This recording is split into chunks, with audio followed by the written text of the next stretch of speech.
Aloha and Happy New Year, everyone. In this video, I'm going to give you a quick update on what is happening with the proposal to phase out short-term rentals on Maui that are in apartment zoning.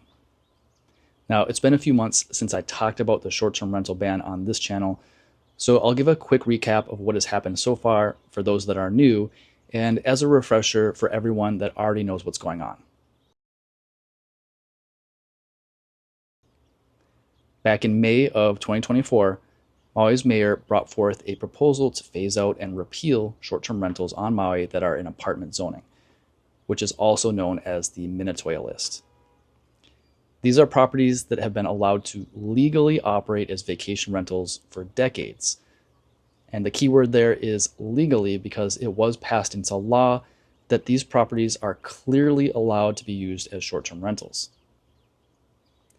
The mayor's proposal sparked a heated debate on Maui, with those in favor suggesting that eliminating these short-term rentals would be a quick and easy way to create more affordable housing on Maui after the Lahaina fire, while those against it, including myself, believed that there are better ways to solve our shortage of affordable housing, and that the loss of jobs, businesses, and tax revenue from eliminating these nearly 7,000 short-term rentals would be more likely to hurt the people that it intends to help. That's right, this proposal, as it's written right now, would eliminate nearly 7,000 short-term rentals throughout Maui, which is nearly half the total inventory. By the way, this is where I should mention that I've heard a common misconception that all of Maui's short-term rentals would be lost if this proposal goes through, and it's important to remember that the short-term rentals that exist in hotel/resort zoning would continue to operate as usual, even if the proposal passes. Now, the process for this proposal to actually go into effect takes multiple steps, with the first step being the Maui Planning Commission making their recommendation after hearing testimony from residents and property owners. This happened back in July, and it took several days to hear all the in-person and online testimonies. Now, even though the majority of the individual testimonies were not in favor of the proposal, the Planning Commission recommended that it should be passed anyways.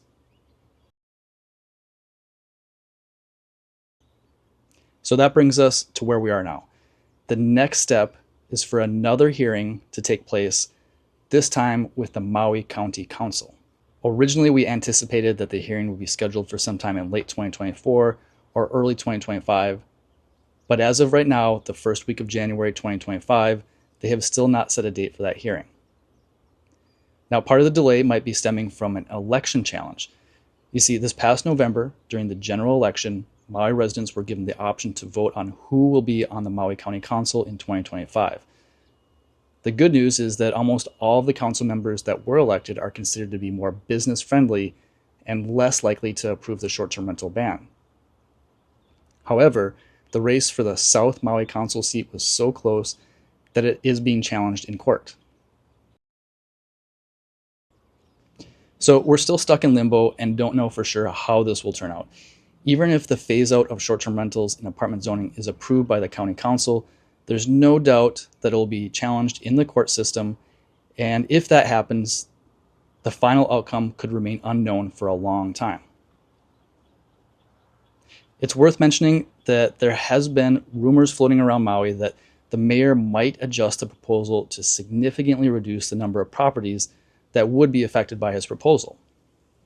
But I have not seen or heard any official statements from the county in that regard, so take it for what it's worth. It's just a rumor. And I'm not sure how they would decide which properties on the Minatoia list to phase out and which ones could continue with short-term rentals.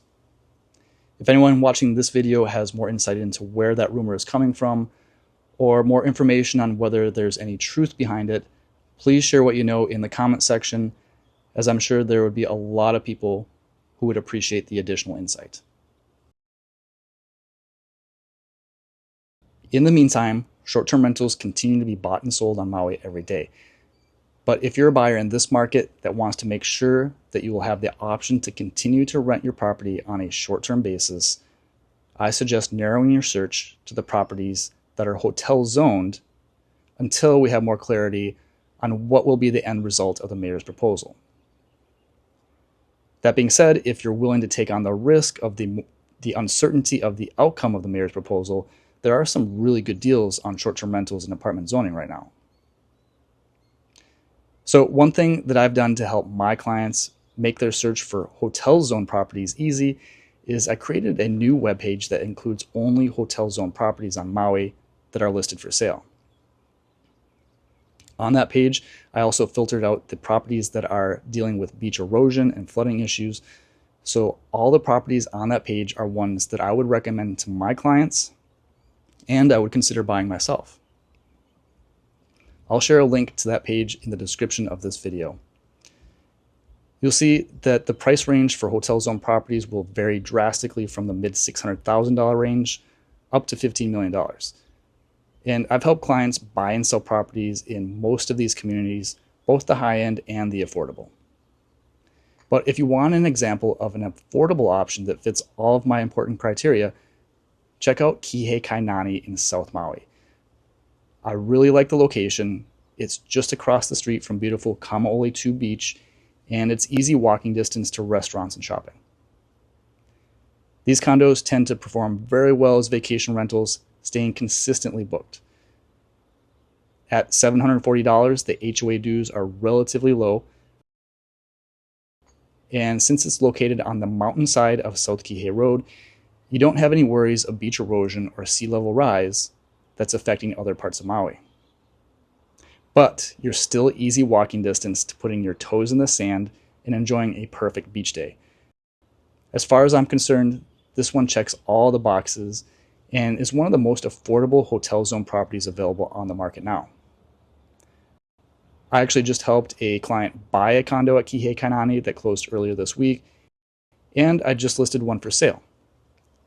I'll share a link to more information on Kihei Kainani, including my new listing, in the description as well. So to quickly recap, we still don't know the outcome of the proposal to phase out short-term rentals on Maui that operate in apartment zoning. I personally have spoken out against this proposal as I think there's better ways to solve our shortage of housing on Maui, like building more affordable homes. And imagine how far along we would be already if we would just focused on expediting construction back in May, which is a solution that could have worked for everyone. Instead, the proposal has divided the community, wasted time, energy, and resources, and is likely to remain in limbo for the foreseeable future. So I wish I had better news for you at this time, but that's where we stand as of right now. I'll make sure to keep you all informed as things unfold. So if you haven't already, feel free to subscribe to this channel for more updates and share this video with anyone you know that would be affected by the short-term rental ban so they can also stay informed. I hope to see you all in the next video. Aloha.